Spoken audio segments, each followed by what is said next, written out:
Hello, dear viewers, and welcome to the Rin's Art Cafe channel. With me, I have the lovely Miss Amber Marie Creations right here with me today. And today we'll be having a bit of a discussion as well about SFX and CGI and many more. Before we begin, I would like to say don't send any hate towards anyone featured nor mentioned in this video. Please don't forget to like, share, and subscribe. Don't forget to comment down below. Keep it civil, guys. And here we are. So, Miss Amber, tell me a bit about yourself. Where did you grow up? Where did you spend your youth? I grew up in Norwalk, California. A lot of people don't really know where that's at, but it's in between. I always say that it's in between downtown LA and Disneyland. So I was LA as a kid.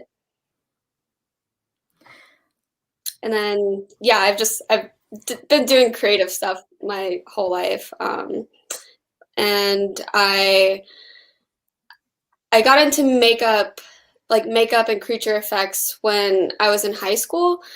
My school's drama department was like building a crew for an upcoming theater production, and I was like, I just want to hang out with my friends because they were all in drama. So yeah, I interviewed for the makeup department, and we were doing a production of Night of the Living Dead, which is a zombie film created by George Romero. I didn't really know that at the time, but we wanted to recreate it as like the black and white film, but as a theater production. So everybody had to be covered in head to toe, like body paint. And our school like had no money. Like we were a very poor school, so like doing that on a budget was really hard, but having that experience really prepared me for the industry because we're always working with budgets, and we're always like, the budgets are really tight now, and especially like if you're not union or you're working on a lot of like independent stuff, like it's always you're always fighting the budgets. So I learned that at like a really young age, which is really helpful now. So yeah, I got into makeup department, and my drama teacher just really noticed that I was like cut out for this type of work, and I never really experienced like being like talented at something, or at least like that I thought. And I started to just really grow very passionate for makeup effects, and makeup in general, like after I discovered like what that was. I guess I always thought the like makeup effects that I saw in movies and stuff was all like digital, but even like back then, like just digital effects were not as good as they are now. So yeah, that's what I did. And then after I graduated high school, I made the decision to go to makeup school first, try that out, and if it goes well, then I won't go to like a regular college. But I still had the option to go if it didn't work out. But in the end, I'm glad I didn't have to go to college. Yeah. So, yeah, of course, like most of the stuff tends to be expensive because the stuff you're looking for, like medical grade silicone for some of the prosthetics and the makeup as well, because you can't just use any kind of stuff that you sometimes find around. They have to be like specific, and especially since some of the actors might actually be allergic to some of the stuff, you got to also Oh, be a bit careful about that as well. So I can see it might be a bit hard working in like a budget at times, especially if you're in situations like this. yeah, absolutely. Some of the materials they're expensive, and you just have to tell the clients like, look, this is what it costs. You can only make it so cheap, but it's it's also about like knowing your value as an artist. Like I know so many people. I mean, I'm even guilty of it as like a young artist early on. Like you you're like kind of desperate, like you're trying to build your portfolio and your clientele, so you're willing to do stuff like very cheap, and you know that's kind of like part of the deal in a way, but you have to know when to put your foot down for sure, Yeah, because you know definitely. it's, at the end of the day it's still a job. It's, you know, it's what pays the bills. Yeah, I feel like it's people's perspective on stuff like makeup, for instance. They're probably like, "Oh, that's so easy," or "Oh, it's art. Why should we spend so much on art?" Like it's, Yeah. but they don't realize the work and effort you put into it. It's still, you're basically expressing a skill and also doing the work that is asked of you if it's on agreeable terms.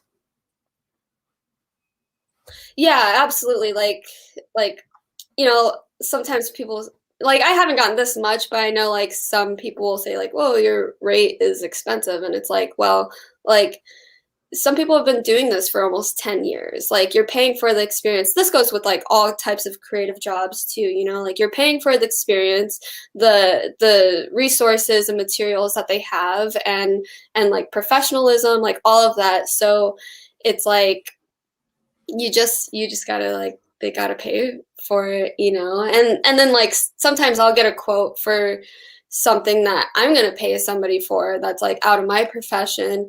And yeah, like you just have to know like stuff costs money and you have to be ready to pay it, you know. Yeah, It's just so. and I believe this is also something that is sometimes holding young or new artists back, like stuff with the money, and because they Mhm. haven't built up their portfolio yet, and um, their rates might still be a bit different. Like you said, sometimes you might not be asking so much, but it's just going to be a bit difficult in the beginning. Yeah, absolutely. And it's like I've done my share of interning, and in the beginning, like I mean, had a job at Starbucks. I mean, it wasn't like a dream job, but it's like I had a job to like, you know, at least help me start a career and like pay whatever bills I had. And I was willing to give my free time to learn, you know, and that's the trade-off that you get. Like if you have like somebody good teaching you that you're interning for, then it's like, okay, yeah, maybe you're technically working for free or like a small rate, but at the end of the day, like you're still learning a lot. Where like I had to pay for the schooling that I did do. So it's like, would you rather work for free and intern and learn a bunch of new skills, or would you rather pay to go to school, you know? Yeah, So I think interning is such like a good thing to do when you're starting out, because like I mean, yeah, I if I didn't intern right away, like, and I just got paid for a job that I started and I messed up, like I'd feel kind of bad because like, oh, you know, like you're paying me, yeah, but I like totally messed everything up. So, I mean, yeah, there is a trade-off, but you know, the person that you're interning for, hopefully they're, you know, a good boss and they know when to say like, okay, I can start paying you now. Because I've known like a few people that get into abusive interning situations, and like they're just using people as like slave labor technically, and it's like it's messed up, and I hope those those bosses like don't do that for that long, because it's not okay. because like they're like, we're paying you in experience. I know, yeah, and it's like that's there's such a fine line. Like starting out, that's okay, but yeah, you have to know like when somebody's like taking advantage of you for sure. Yeah, definitely. Like, you yourself have to set like boundaries. Like, hey, Hmm. this probably isn't working out. And in some cases, they might say, let's say worst comes to worst, they might make it so you wouldn't be able to go somewhere else to like for an internship. Yeah, or I even know people that are full on working and making money, and like that's the thing I like about freelancing is like I can make my own choices. I could take the jobs that I want to take, and my mentor is really great about like if I get a good opportunity, he'll be like, "Okay, you go do that." But if I've heard of some other bosses and shops where if you have something like that come up, they'll kind of make you feel bad for taking it, or your job could be on the line because, they I get it, they need you and Yeah. stuff, but the whole point of getting into an artistic industry is to make art, and some of that gets lost in makeup effects because physical labor too. So yeah, I feel very grateful for the situation I have where I can take my own jobs and do my own thing, but the main shop that I work for and my mentor, he also supports like my creative endeavors, which is very rare to come by, I think. Yeah, because I know, like especially like for most sci-fi shows, depending on how intricate the creatures are, how many hours the actors have to sit in while you do the makeup, and if you like get tired in between, you're gonna have to like wait a bit and take a bit of a break before Hmm. starting again, and to do that for probably a few episodes of a series or a few days for a movie. Hmm. Yeah, no, working on set, I mean, I know people that just work on set back to back to back, and I work on set from time to time, which I like that balance. I like being in the shop, building and creating things. And then I like going on set and like being part of the magic. But to be on set like day in and day out, I have respect for those people because you're there for at least 12 hours a day, you know. And too much of anything can get a little tiring for sure. um yeah, it's pretty Yeah. crazy. So, what led you to actually follow this career path through? Because in the beginning, you said a bit like, because you went to school, you had a bit of fun in this type of artistic world. And what actually pushed you to continue and go to college and further develop your Yeah, artistic skills? absolutely.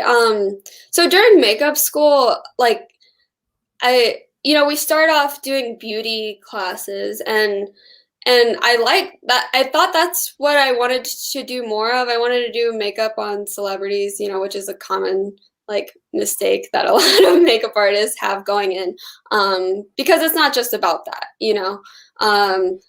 So yeah, I wanted to do more beauty, but then I also knew like, oh, I love the effects makeup. Like it's so crazy. Like I want to learn how to make that type of stuff for movies.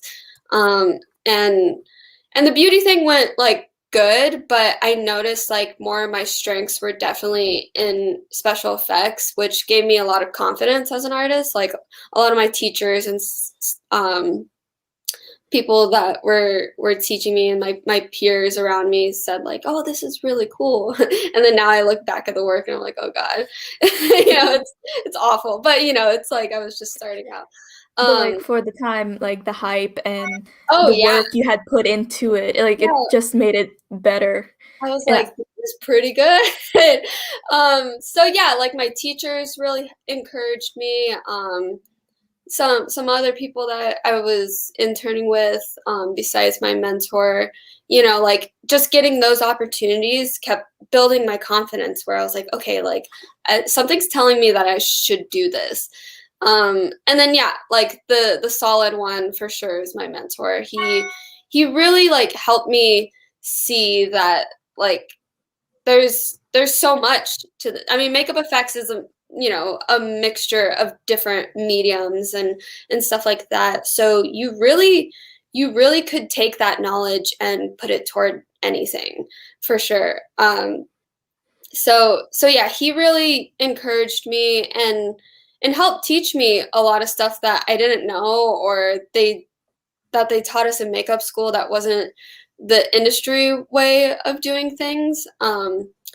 And yeah, just by getting that opportunity with him, it showed me like, okay, like somebody really trusts me with like running, with a lot of the stuff, and he gave me like a lot of like sculpting opportunities, and now like I'm one of his lead sculptors. So it just like it felt right in the moment, and I had a lot of great people supporting me along the way. So I stuck with it. Yeah, this seems to be like your calling in a way, and the Yeah, people yeah, you it's along the definitely one of way them. to just help lift you up and continue to follow this career path and Yeah, I this think, I artistic mean, lifestyle. yeah, like a lot of artistic career paths, like your parents or family, or even like your friends around you, like they support you, but they're also like scared for you too. Like, how are Yeah, you going to pay bills and stuff like that? Which I totally get the concern, but it's also like truly detrimental to not encourage somebody to do something creative in their life. And it's, like you could do something creative and make art while still having a, regular job to support you along the way. So yeah, I'm super grateful for my support system, but in the end, it is like a very lonely path too, because you're the one that's you're the one that's like going out there by yourself, making those decisions and meeting strangers, especially like as a young woman, that's like kind of yeah, scary. Um and you just gotta go for it, because if you don't, then that's always going to be in the back of your head, like, what would my life be like if I ended up making that decision, and like that terrifies me, like having that regret of like not going for something. So I'd rather just shoot for the stars and try it out. And then, what's the worst thing that could happen? Like, oh, for some reason it doesn't go anywhere. But like, I believe if you put a lot of like passion, energy, and just like work. a lot of hard work and whatever into anything that you do, like something has to come out of it, because you're putting that energy out there, like it's got to come back one way or another. Yeah, definitely, because you're gonna start to know how the entire system around this stuff works. You're gonna know who you need to talk to when you need to do this. You're gonna get like also like some job opportunities, and Yeah. you just have to do the work that's required in order to build yourself up, build up your brand, your name, and the stuff behind your art as well. Absolutely. And it's like, yeah, in the beginning you think like, oh, I need to know people, da da da, like I need these people in order to have a career. And yes, that's true, but they need you as well, Yeah. and that's something I really learned like over the years. It's like, especially when things get a little dicey, like,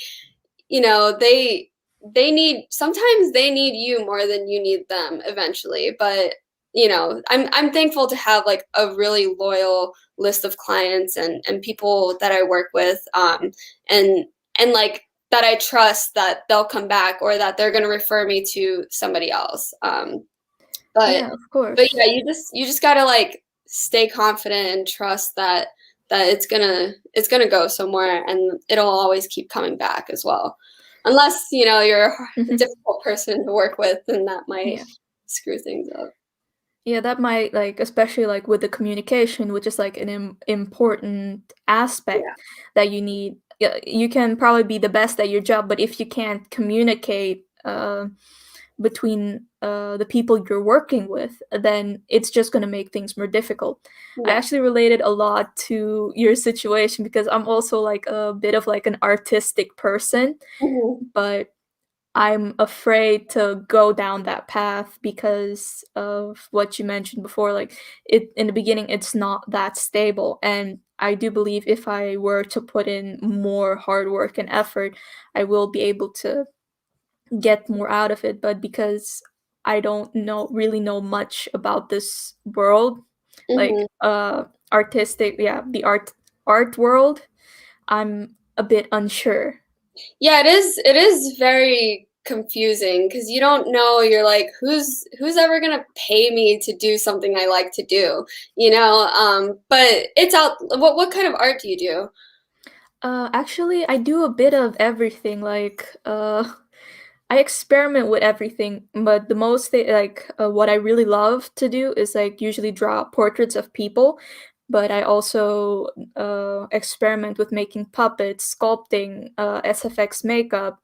Yeah, Um, I also make music, like all of these other things, and yeah, I was also planning on doing like making like music videos and stuff like that with yeah, friends and all of this stuff. But you especially need time, resources, and to put a lot of hard work into this, or else you won't be able to develop like the skills that you probably need. Like the more you work on it, you'll see, hey, I can get it done faster if I do this, or I know how to work with this program now. It's going to be a lot yeah. easier.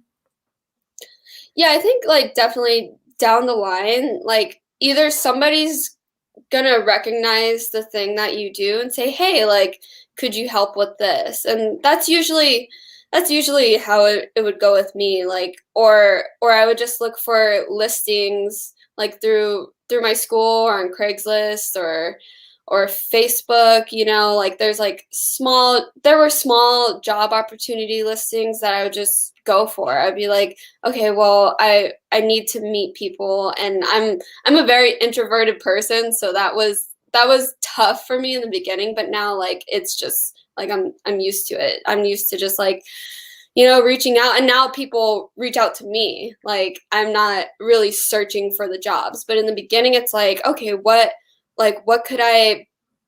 kind of resources could I go through, like through social media or whatever, and apply for certain jobs and see if they get back to me. I mean, it sounds like you have like a wide range of skills like me as well. So that's really gonna work out for you in the end because you have a versatile skill set for sure.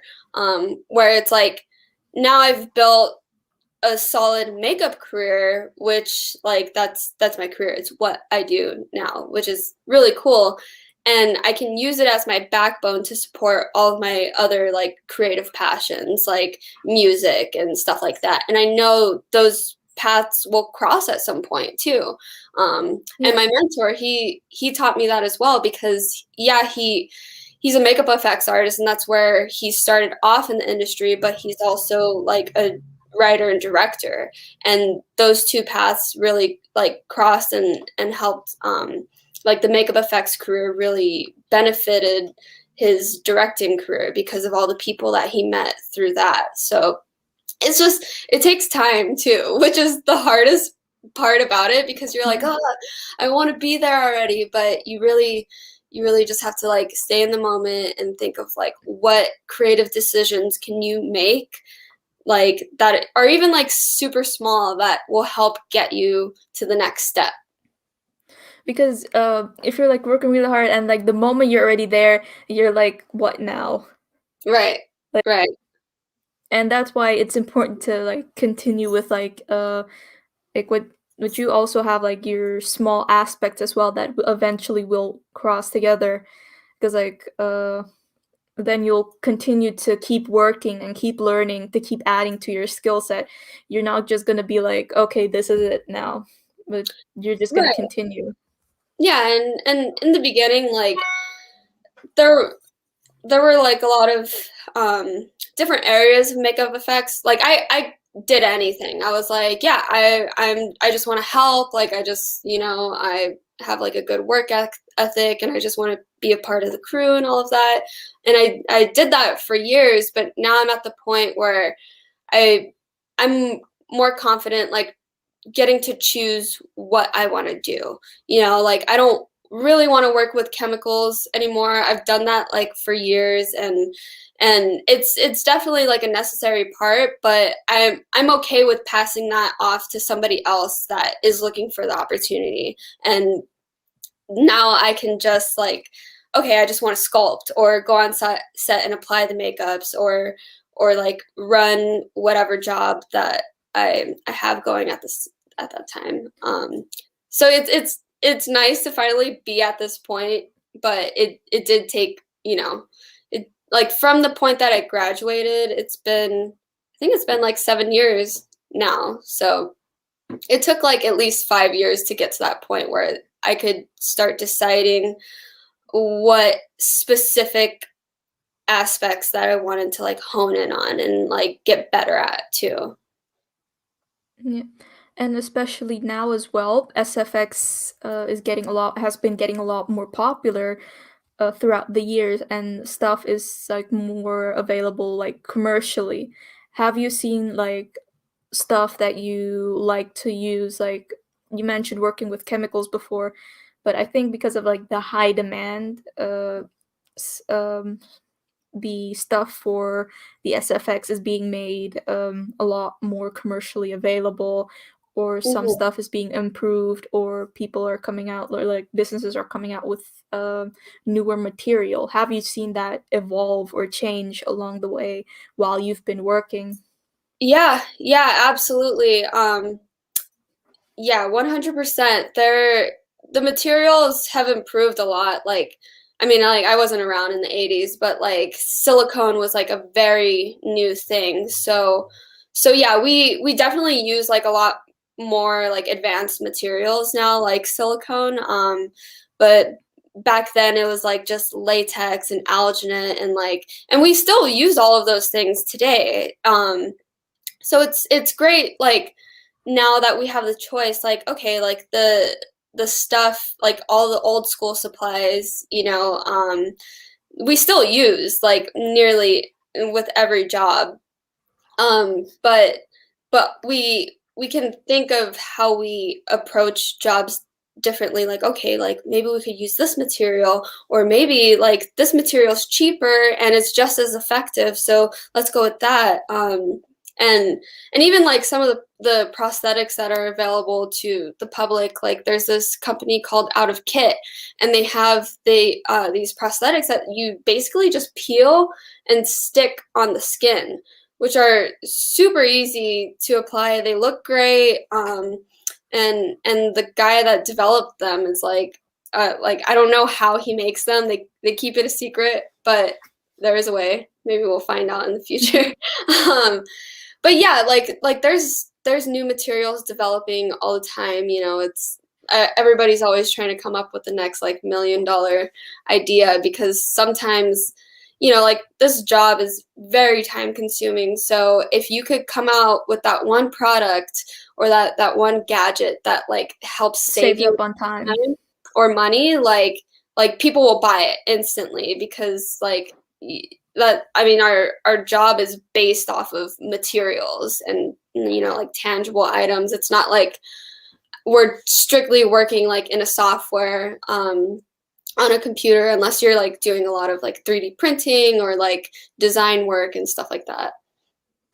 Yeah, because it's makes stuff a lot go a lot faster, and it has come a long way since like the 80s, 70s, and stuff like that. Because Mhm. I saw for like Dorothy and the Wizard of Oz, like the makeup that they use, it wasn't, and the special effects weren't healthy for the actors. Oh no.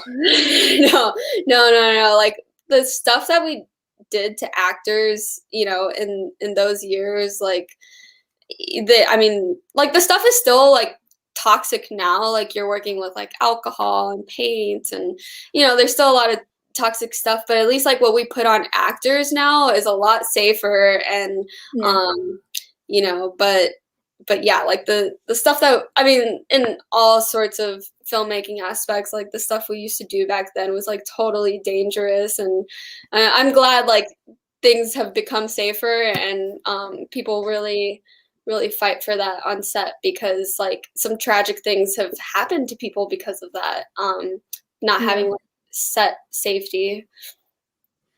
Yeah, because I don't think there was like too much importance based on that. Like because people back then didn't really like know No, like no, this would people be just, dangerous or something like that. They were just yeah, like, "Hey, this just makes it look the most accurate. Let's just use that." yeah, this works, let's do it. But then next thing you know, there's like, it gives you cancer or something like that. Yeah, You know, who knows? and then you're in like a whole lot of trouble more, Yeah, yeah, exactly. both for the person involved and the studio that did the production. Right, right. Yeah, yeah. Some people don't forget about that type of stuff down the line. And, unfortunately, sometimes it takes like a, tragic incident for things to change. Um, but Unfortunately, it does, but yeah, yeah. but thankfully, I don't know of any like, super tragic stories related to makeup effects. I mean, there's some people like when you're doing a live cast, they do like the Like the straws in the yeah. nose and whatever. And yeah, that's not the way to do it. But thankfully the people were still like okay after coming out of it. But yeah, like that's the misconception a lot about seeing makeup effects online too. Like YouTube is a great source if you know what to watch, because there are a lot of videos, or maybe people aren't trained properly um, on like safety and makeup and like putting objects on your face. Because yeah, some of these YouTube makeups, like they're putting like real scissors on their face and like latexing it to their face, and it's like, you cannot do that. Like what we do in the movies is we make fake like safe props in order to put it on somebody's skin, because if you're putting like a real knife Yeah. or broken glass or something sharp on somebody's skin and they're walking around with it, they could trip and you could, something really bad could happen. um so that's the one thing, like a lot of, the whole makeup industry kind of like looks down at is like, if like people are doing these like crazy makeups on YouTube or TikTok or whatever, and everybody that sees it that doesn't know about the safety You're gonna concerns, try to recreate it, yeah, and they from home recreate at it. home. Yeah, it goes viral, and then what do you know? Like maybe somebody did it and they got hurt. So that's the one thing we really try to like emphasize and put out there. Like do not put real sharp objects on your face. Like you can still, create makeups and have fun with it, while doing that. But like, just so you know, like this is not how we do it in the industry. And yeah, that's the major misconception and thing that like the makeup industry kind of looks down at, compared to like internet makeup. So, who have you worked with so far for the for doing SFX makeup for their production and movie or music video? Yeah, I've worked on a lot of cool music videos. I worked on Billie Eilish's Bad Guys. That's like the most like well-known thing I've done. And then I've worked with Joji on his videos a couple times for Pretty Boy and Daylight. Um, and then Tierra Whack. We made all of Slipknot's masks, which was really cool because like they're like metal legends and they're all known for their masks. So that was Yeah. like being a part of, history in a way. And yeah, and then like a lot of commercials. I got to work on the crew for the new Ghostbusters movie coming out. Um, and yeah, those are like the, big names, but there's been so many things over the years for sure. Who has been your favorite to work with so far? My favorite, I mean, yeah, like Slipknot was really cool. Billie Eilish was really cool, and that was crazy because it was right before she released, her album and it like blew up. So that was like another thing, like being a part of history. She was really cool and professional and uh, yeah, and then but like my favorite thing to apply were like the pretty boy makeups because they're just like hilarious and like the guys were super cool and the client is really great to work with. So yeah, I mean Tiara Whack was really cool too. Yeah, they're all my favorites for different reasons, you know.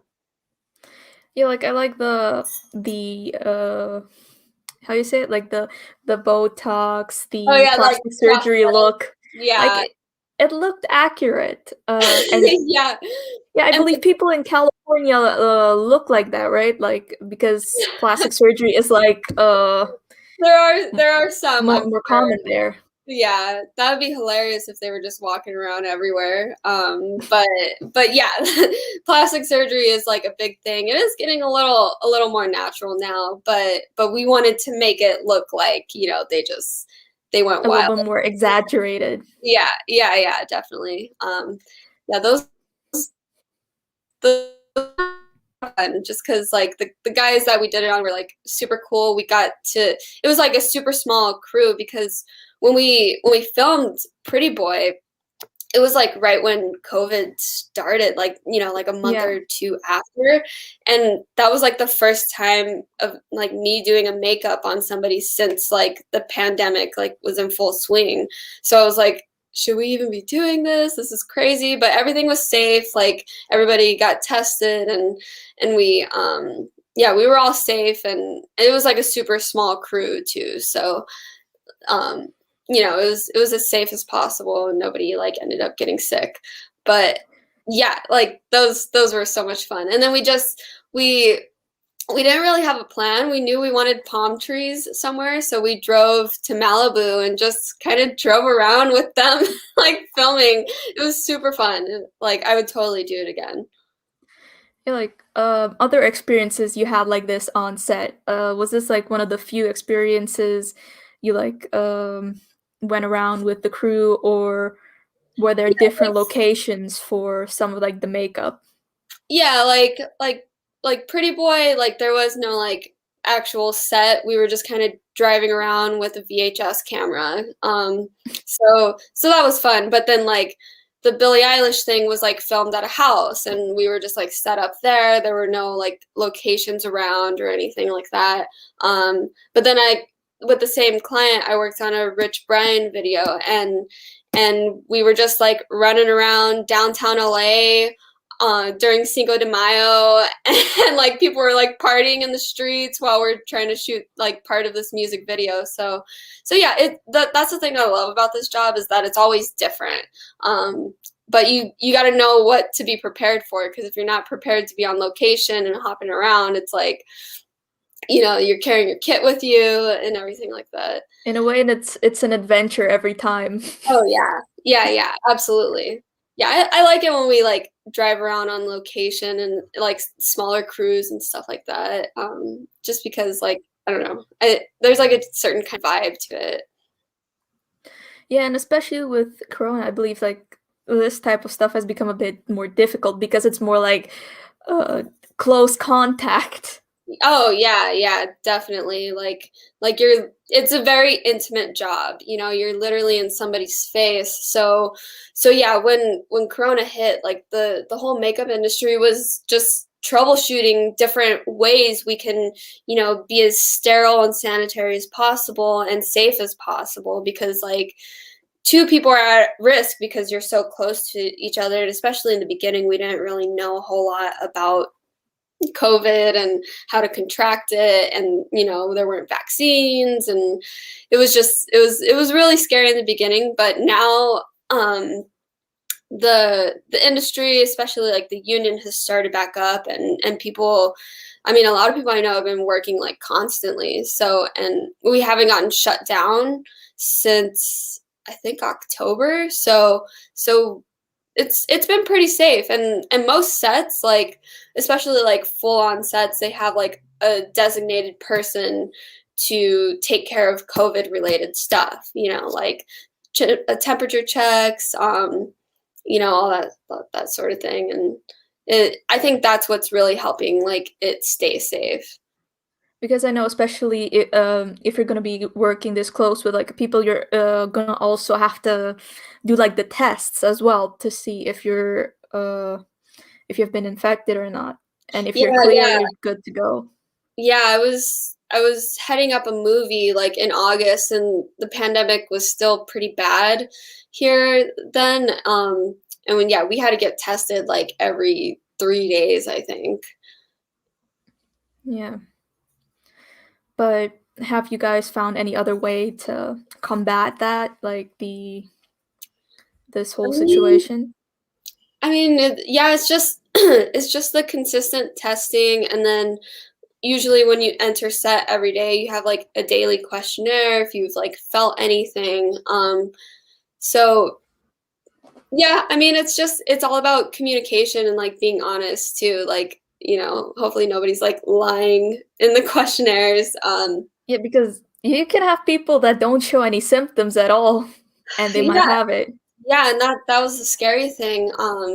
But yeah, people are like we're usually wearing face shields and stuff like that. And the thing is like when you accept the job and you're working, like you also have to accept the fact that like you're at risk. So it's at the end of the day, it's your decision if you want to put yourself at that risk or if you feel comfortable to do so. If you're not vaccinated yet, all of that. Who would you like to work with again, or who are you working with again, perhaps in the future I on mean, some other projects? yeah, I'd love to work with Joji and Billie Eilish again. Slipknot, I could see us working together in the future again. So that'd be cool. That's through the shop that my mentor's shop, Ojala Productions. So yeah, I feel like all of those people we will work together again just because like we have worked together like a few times. Nothing's in the works right now, but who knows? In the foreseeable future, something might happen. There are a few projects that I'm waiting to release or that I'm waiting to get released. That I can't really like say much about what we did, but like it like I'm proud of the work that I created, and I can't wait to share it with everybody. We'll be ready to see it because what we've seen so far, like I really like it. Like the makeup, they blend in so seamlessly, and especially yeah, with the one from Pretty Boy, people were actually like going around. They thought they were like real people. Like I know. it was that good.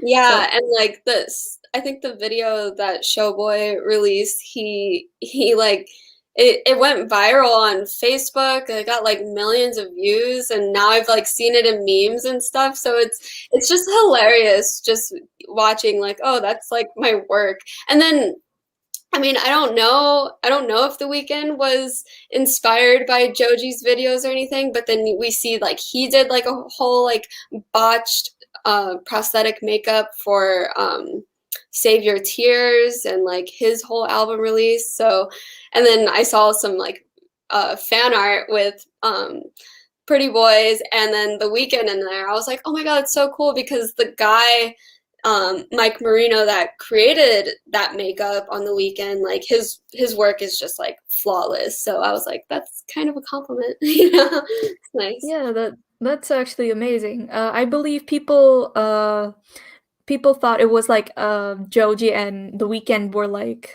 doing like this parallel I thing because both know. of them were already having like steps towards some of this stuff in the beginning already. So seeing it and this whole coincidence like just like made it a lot better. I know.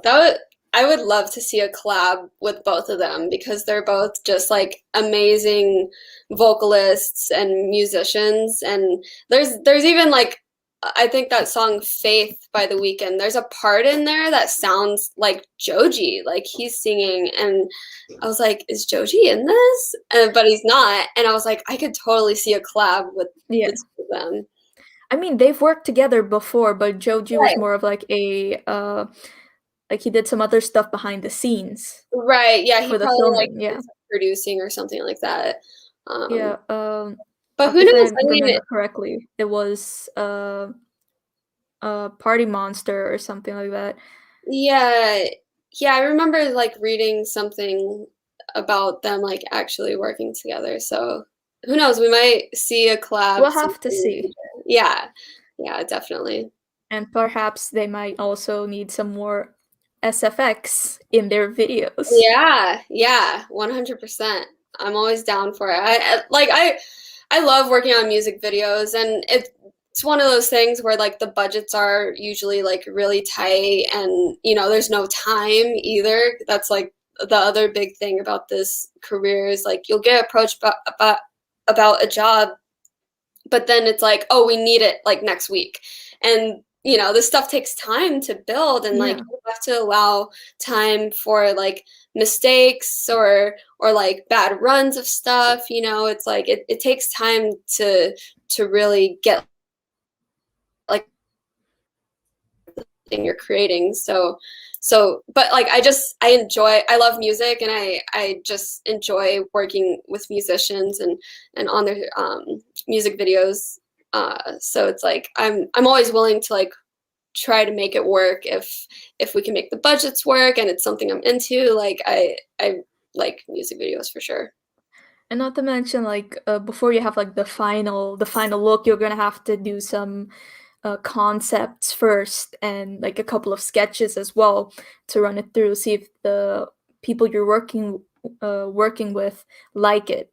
Yeah, yeah, definitely. Like we're gonna be doing a commercial and going out to Denver, Colorado to shoot it where like we're creating like a full-on monster suit. And like with commercials especially, you're working with the agencies. So they're the ones that have like the last say, like whatever they say goes. Like that's because they're the ones that are providing the funds for everything, and they have like a certain formula that they have to like touch on.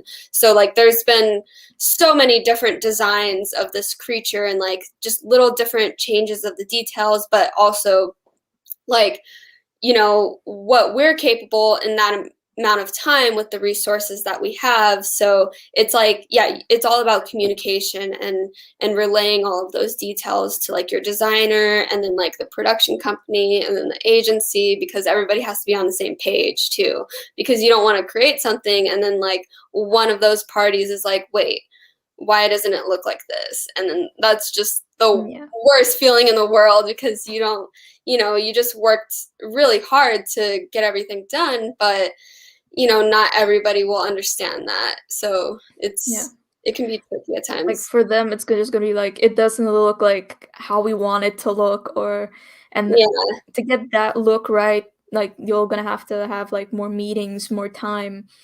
It's gonna Yeah, be but then spent like on that. you're trying to work, so you can't have so many meetings. Yeah. Yeah, and that's the important thing about, working with clients and knowing when to send progress photos, because in the beginning stages, like it doesn't look like the finished product. It doesn't even look anything like it's supposed to. So you don't want to send photos too early, and then they start freaking out, like, why doesn't it look right? Like, is it going to look like this in the final thing? Because some people just don't understand what goes into the job, and then other people do. They're like, okay, cool, great, perfect. But yeah, you got to be careful like with sending progress photos. Like you need to do it to show that like the work's being done, but also you don't want to scare anybody off. Yeah, of course. I see like in the background you have a piano keyboard.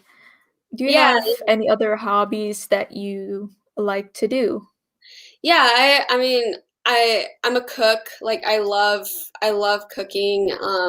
I've loved it ever since I was a kid. It was like the first serious job or like career that I wanted to choose. But then like I discovered makeup, and then I realized I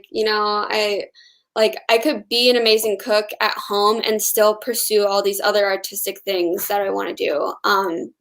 So so yeah, that was one. I'm a cook, and then last year during the pandemic, I really got into gardening and like growing my own food and stuff like that. So that's really exciting. And then the major one that I've been recently working on is like producing music and learning how to perform music and compose and engineer it. And that's like, that was like my first like wildest dream as a kid, because like I loved music.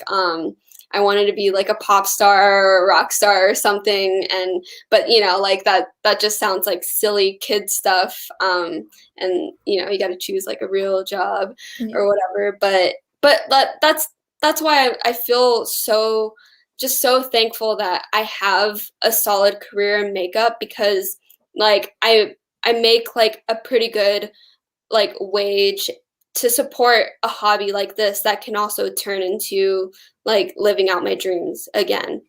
So yeah, I'd really love at some point to, or like I'm in the process of it now, but like intertwining, my music creations with my makeup creations and like audio visual experience with all the different skill sets that I've accumulated over the years. What is some of the programs that you usually use to make music or to Um, compose your yeah, pieces? yeah, I mostly use Ableton. It's like a very like intuitive software, especially like if you want to get into live performance, which I want to do eventually. But right now is the perfect time to learn because there's not much of that happening. So yeah, Ableton, and then I just got Pro Tools too to help me with more mixing. Um, yeah, those are the two I've used, and then before I had Ableton, GarageBand. That's what I. Oh, I also started out with GarageBand and then I Yeah, went over to FL Studios. yeah, Uh, yeah. I've heard of FL Studio. I've never played around with it, but that's like another like really great software. yeah, so I'm actually just starting out with those, and it has really changed my perspective on working with stuff like this as well. I've also been able to grow a few more other skill sets and develop those as well, which I love about the whole experience. Yeah, that's great that you mentioned that, because what I really discovered when I was learning how to create song structure, and because I didn't know how to really like make a song. I've never been formally trained with music, so it's all stuff that I've been teaching myself and trying to learn on my own, and like with friends' advice and stuff like that. But what really helped me like grasp the concept of song structure is sculpting, because like now that I've become like a better sculptor, I know how to like block it out, and then I know like when to refine. And I put that same concept into making music, and essentially like I'm sculpting a song in the end. And I know the two worlds seem completely different, but when it comes down to it, a lot of most mediums, artistic mediums, they have like the same basic principles. So it's fun to like apply knowledge that I have somewhere else and I feel proficient in into something like music and something new that I'm learning. It's really helpful. Yeah, because there's like this overlap, and even like with your brain, like when you're concentrating on something, you feel certain parts in your brain light up, and usually across these, they're usually like the same parts. You like literally feel your brain rewiring every time you learn something new, I and like know. you feel like something light up, like aha. No, it is true magic, because so much of it can feel like, especially in the beginning, it can feel stressful, or that, oh, I'm not good or whatever. But you have to learn how to shut that voice up and get a more positive voice into your head. Something that's a lot more encouraging, because you're just learning. It's like learning how to walk, Yeah. you have to be really patient with yourself in the beginning, because yeah, it can be discouraging if you're not.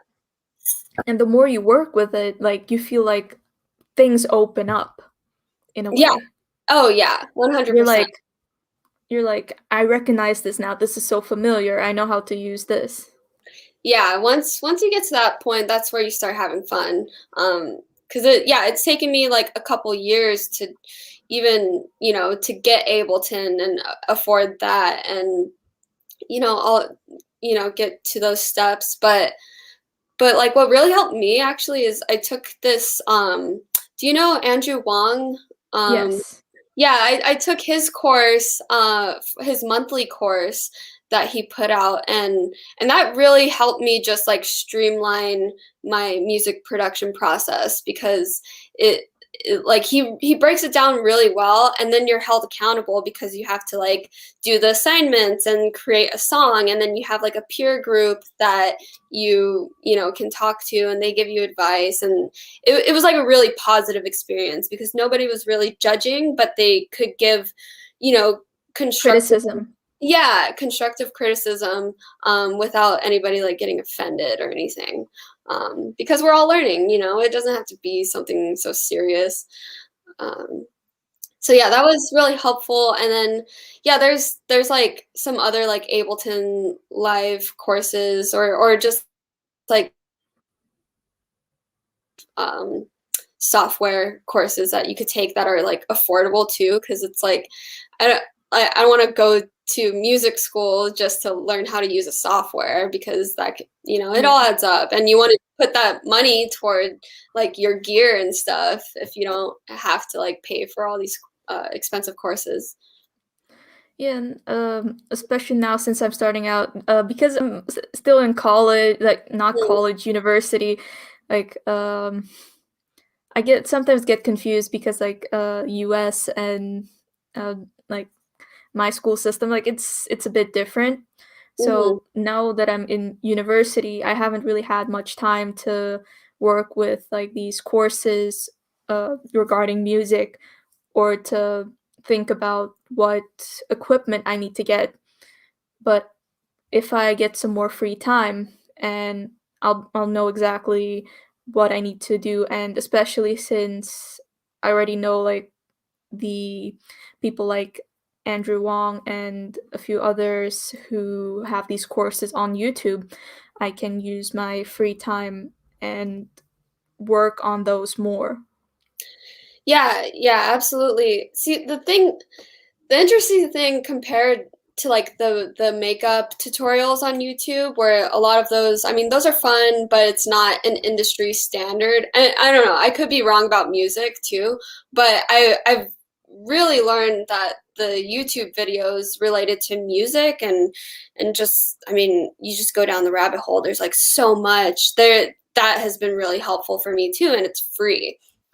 Yeah. Where like if you're teaching yourself makeup like strictly through YouTube, it is like a little misleading if you're not following the right types of people, like subscribing to the right types of people, because like there's such a divide where like somebody like Stuart Bray, like he's amazing, and he does makeup effects at an industry standard, but then there's some of these like viral like TikTok makeups and stuff where it's like that there's no way that would ever be like in a movie. So you have to be careful as an artist, like what you put in your portfolio, because some people might see like, oh, that's just YouTube makeup, and then oh, that's like those are real prosthetics. So it can be super misleading, which like I wish there was a way to tell young artists like what's good and what isn't good on YouTube. I mean, at the end of the day, if you're creating, you're fulfilling like your inner artist, and that's what's most important. But if you're trying to build your portfolio and you want it to look professional, like some of this stuff can be misleading. um, Yeah. but yeah, with the YouTube like music tutorials, I find those like really helpful because I have no idea what I'm doing. For Me neither. So I basically like just whatever I can find, I paste it together.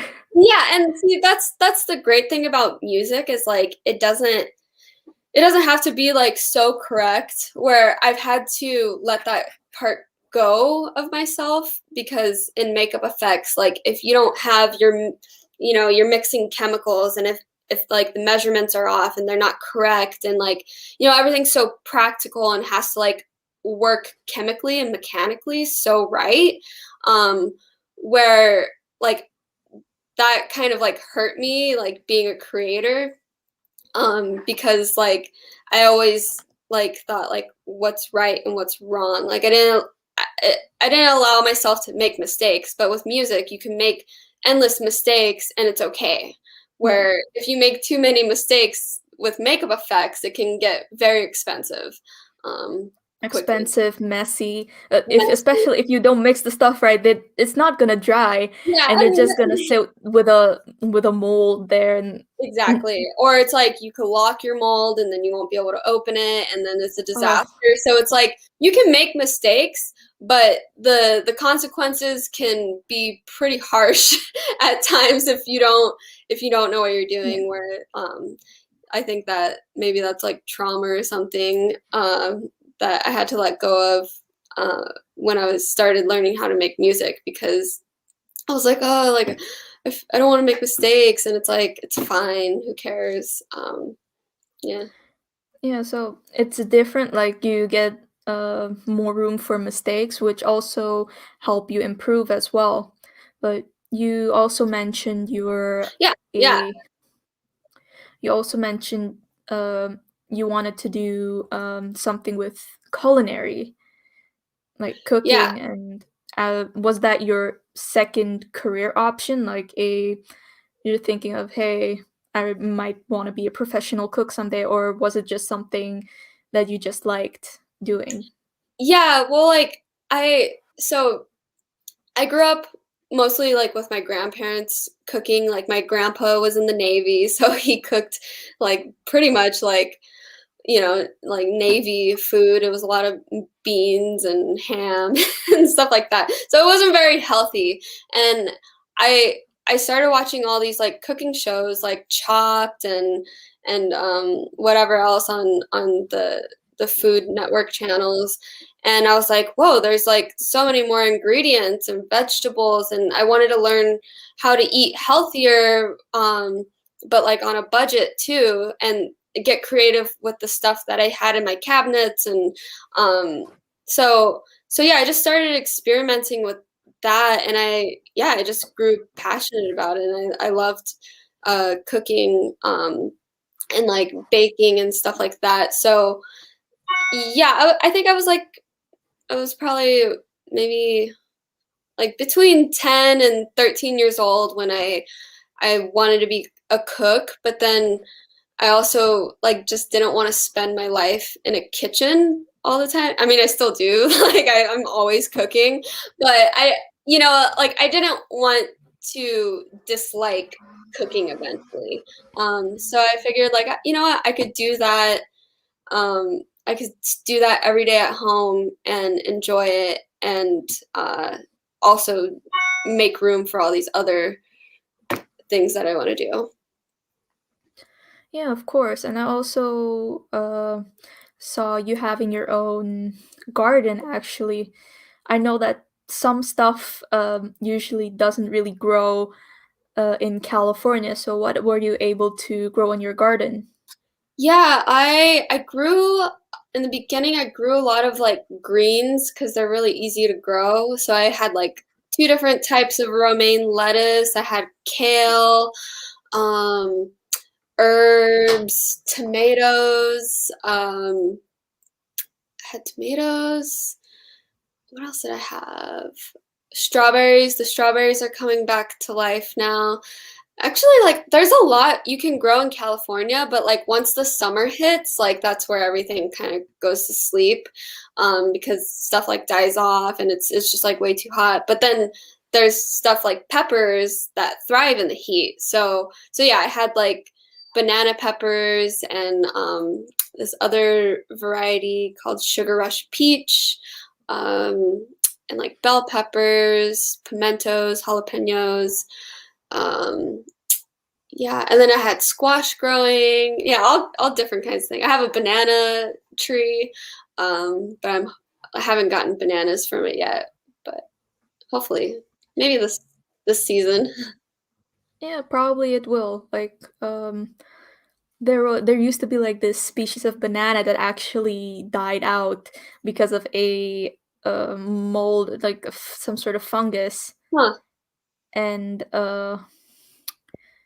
yeah, and apparently all bananas tend to be clones from each other. Yeah. No, like the banana that we see in the grocery store is actually like far from the original banana. But I recently discovered burro bananas, which can be used kind of like as like a potato replacement. So I'll make like French fries with green burro bananas, but then when they ripen, they're like really sweet too. So those I think are the closest you could find to like the original banana.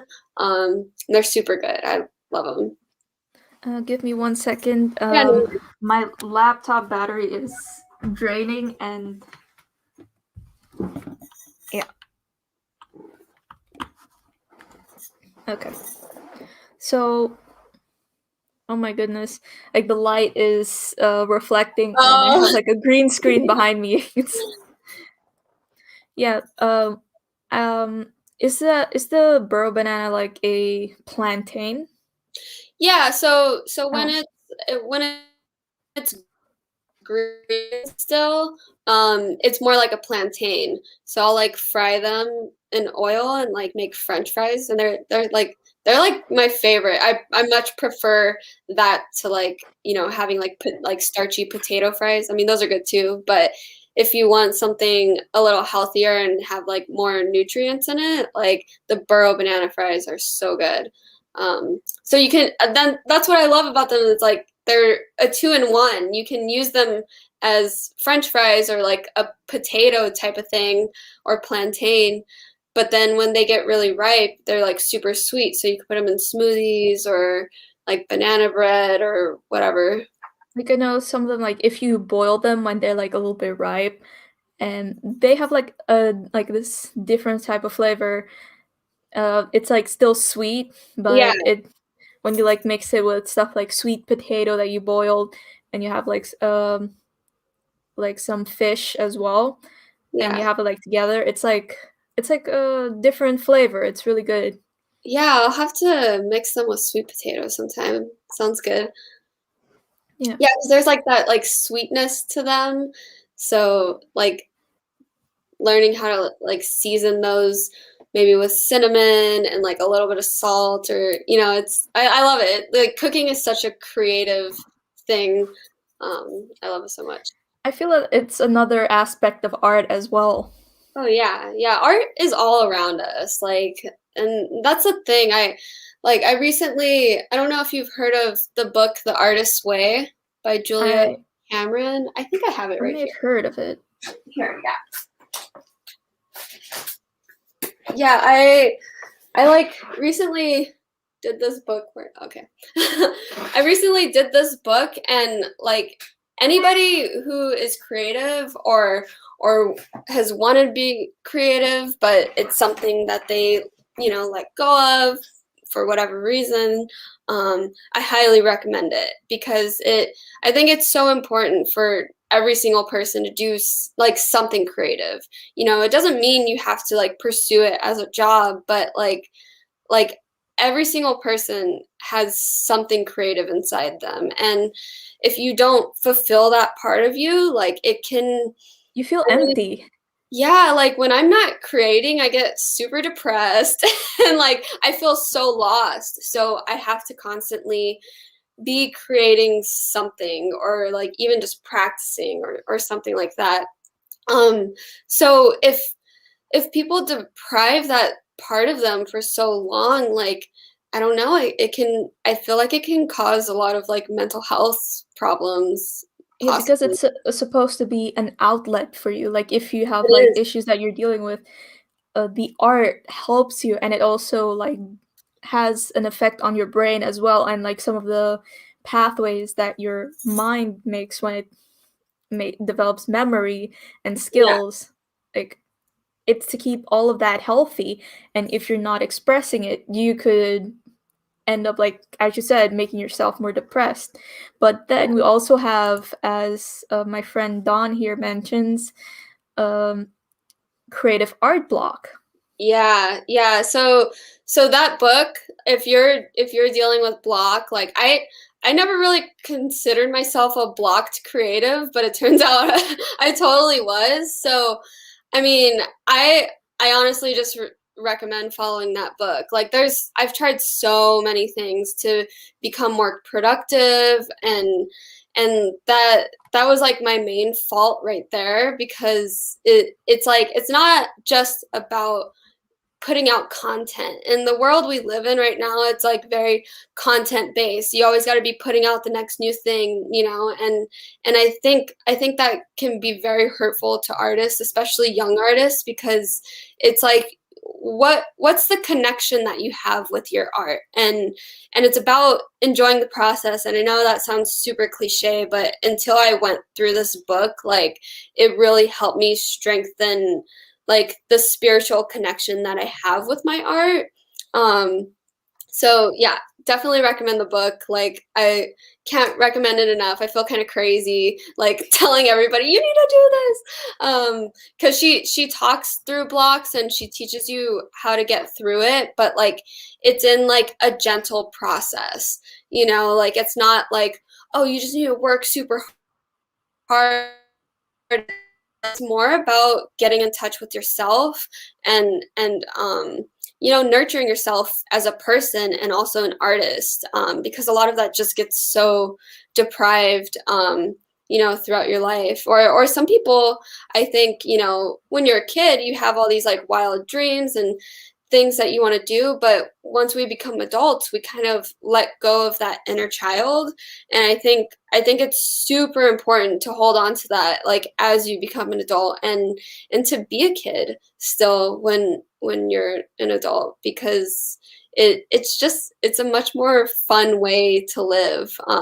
So yeah, Yeah, it definitely. helps you become more alive as well, and because I don't think people would want to be with uh be around someone who's cold and doesn't have a sense of imagination or Wow. Yeah. idea of creativeness.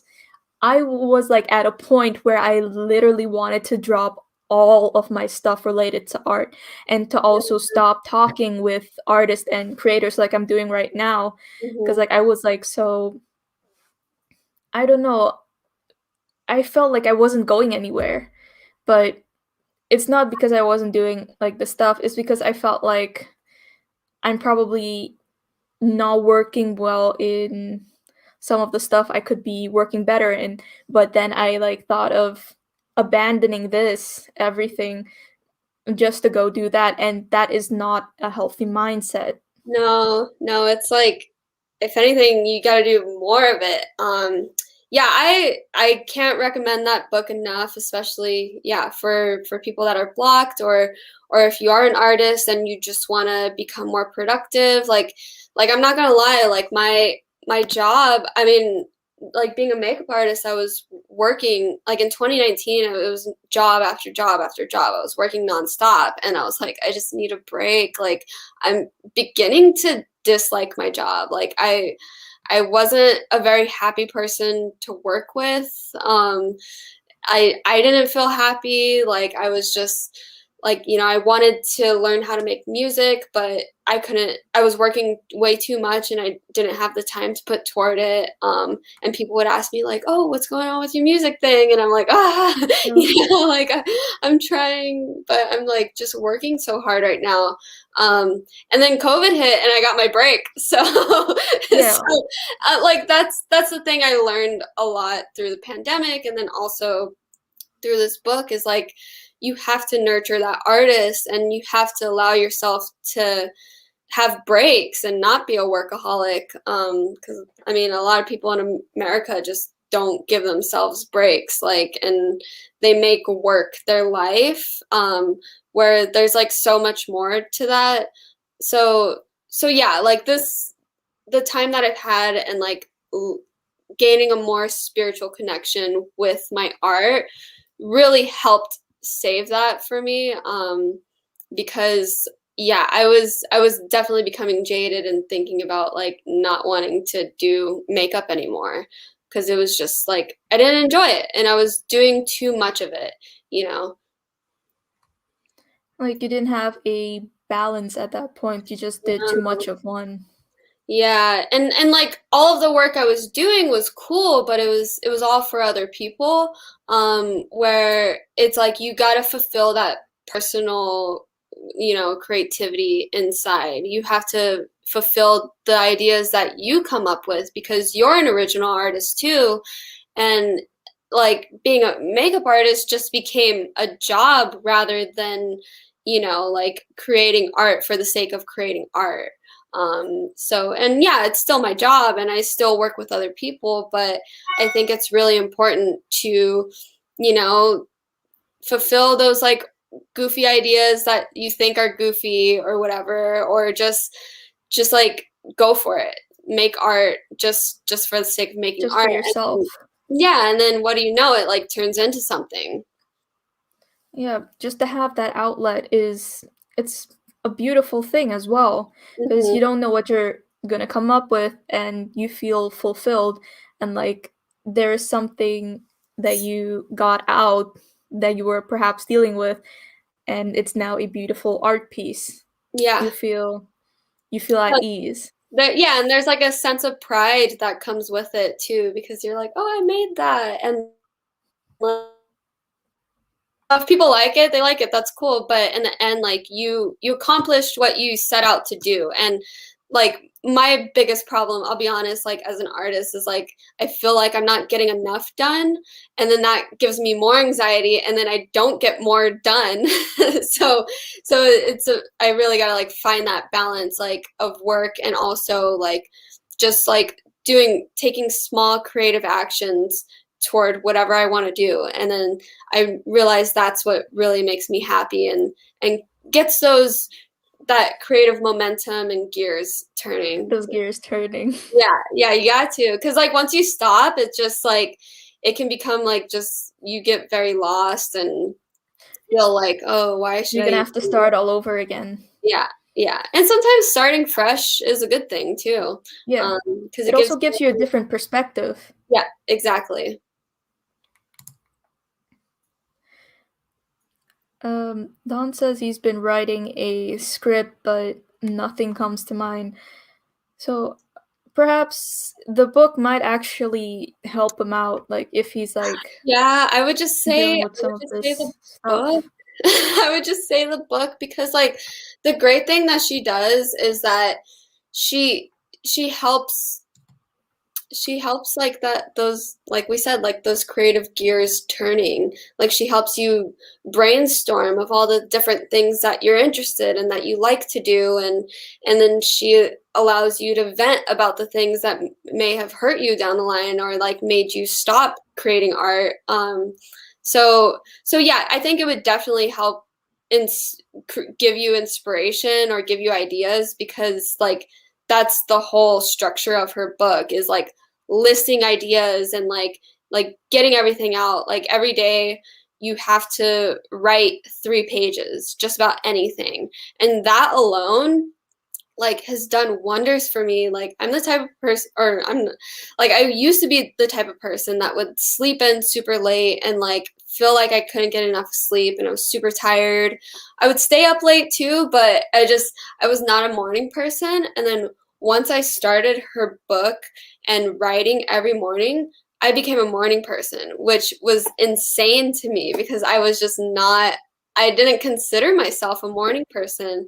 So that alone in comparison to everything like really like showed me like okay, something's working. And by getting all this stuff out on the page, decluttering my mind really helped me like remember things better. It helped me prioritize stuff and just get more done naturally. So yeah, I like if you're looking for something to like just spice up your life and give you just creative inspiration or whatever, it's like a $15 book. It's totally worth it. Is there also like an ebook version for people who are I looking to I get think an ebook? there's an audio book you might be able to get on Amazon, or but I really recommend like having it on hand, because I mean personally I like highlighting everything and then going back to it.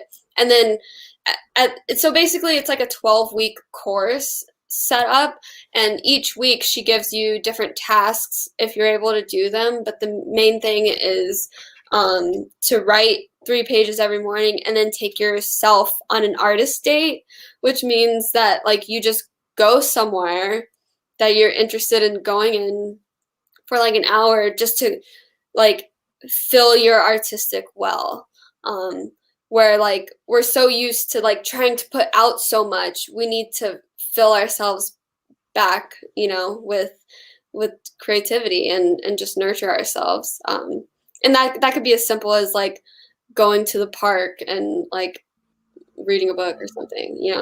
Yeah, because I felt like whenever I went outside, out like into like the park, because especially since I moved more to like an area that has more woods Hmm.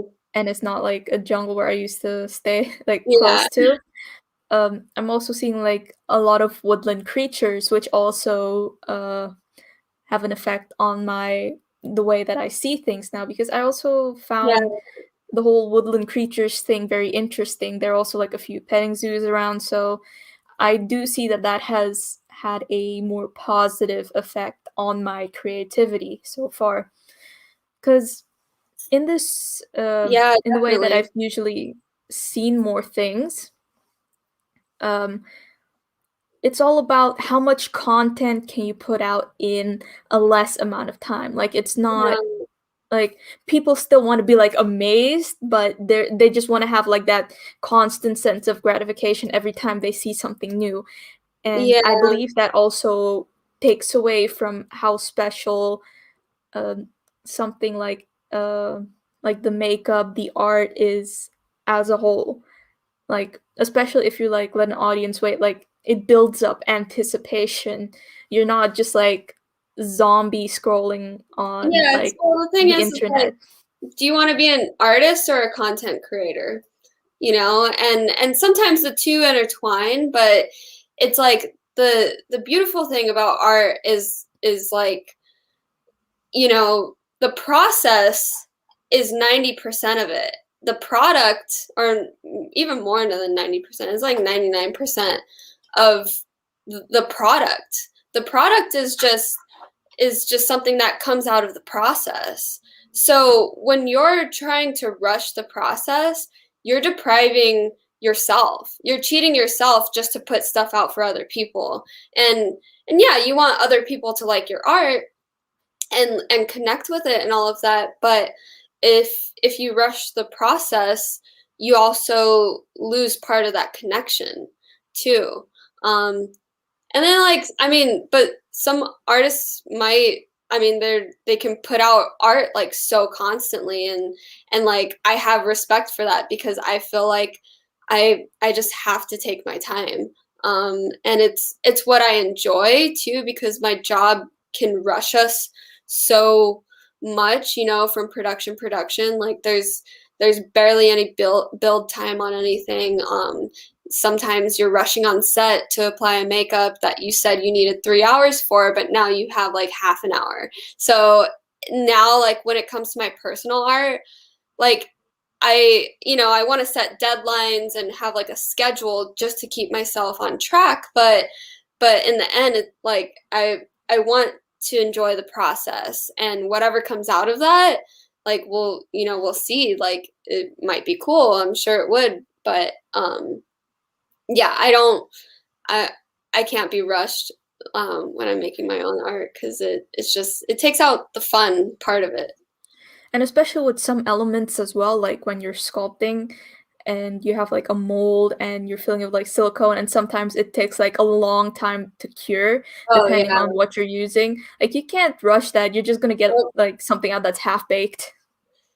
Exactly. and Yeah, falls apart. literally half baked. Like that, and that's the thing. Like we try to explain to people like you can only rush so much of this stuff, but also I've experienced many times when you try to cut corners, it ends up creating more problems later on. So if you could do things the right way in the beginning, you won't have so many problems afterwards, but and that, that's the thing now that I'm not gonna, kill myself if like a production needs something because it's like, you know what, it's your problem. I know that sounds like selfish and whatever, but it's like, like I'm going as fast as I can go, so I'm not gonna really work around the clock if I don't have to. Like, Because you're it's also dependent on the others factors as well. Well, and then the other thing is like if you do that, if everybody does that too much for producers and productions, then they're gonna expect that type of speed every time. And it's like, look, just because I did it fast that one time doesn't mean I want to every single time, like and that's also the biggest like misunderstanding with Face Off, that a lot of after that started coming out, a lot of producers would say like, well, people on Face Off did it this fast, and it's like it's a game show, like you can't compare. They're probably like cutting some stuff like Oh during yeah, post production, yeah, like, they and do. saying like, "Oh, this took 5 minutes," while it took like probably a lot longer. Right, and it's But they like you just like can't. showed like some parts together Yeah, you for the can't end product. compare a reality show to real. Is like every reality show like is not reality, ironically. um so yeah, that's you sometimes you just have to explain that to your client, like, look, this is as fast as I can do it, like I don't know what to tell you. Like the reality shows is like mostly about the drama that goes on behind the set, and Yeah, usually exactly. the yeah, like on set, behind the set, and like the stuff that they're working with is like to help the concept go along and Yeah, it's like see. it's like the background of Yeah, everything else that's happening. yeah, But then, like, the great thing about Face Off is that it also showed people more about practical effects, because the digital world was like ramping up and growing rapidly, and I think people started forgetting about practical effects. So it's like, there's some pros and cons to yeah. that. People were like, "Oh, CGI is so more developed now.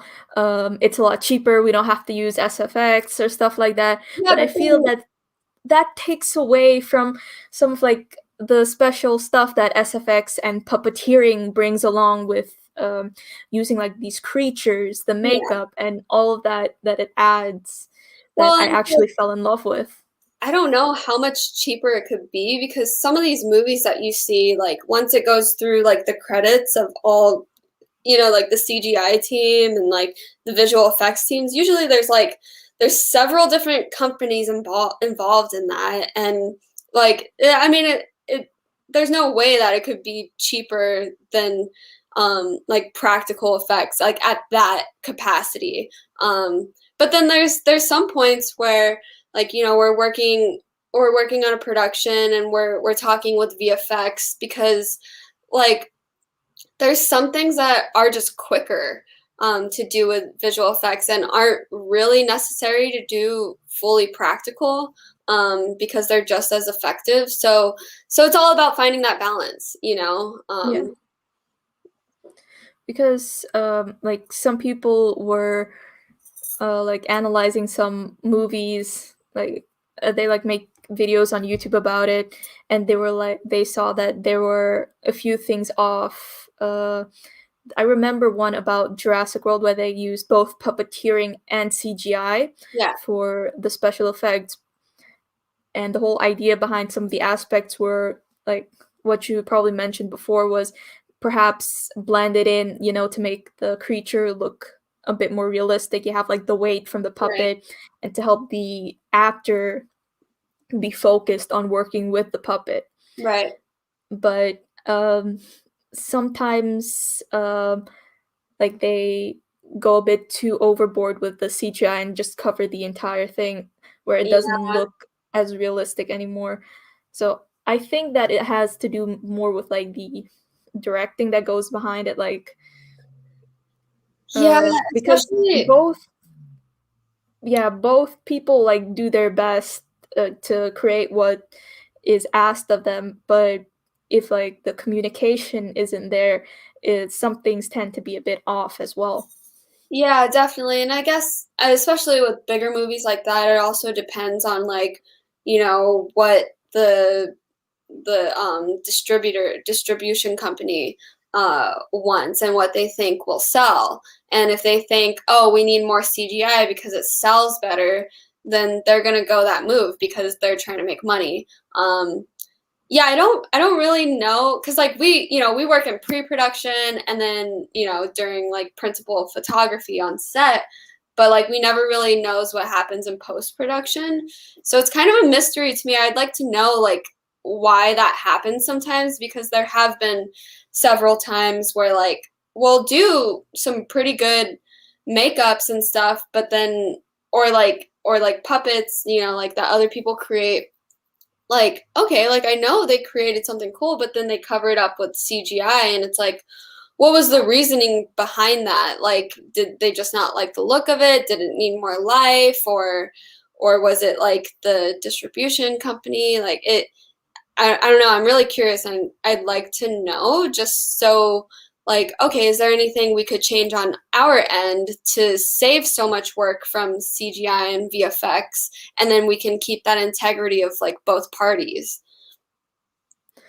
Because I've seen it like work well in the Jurassic Park movies, um, like Mhm.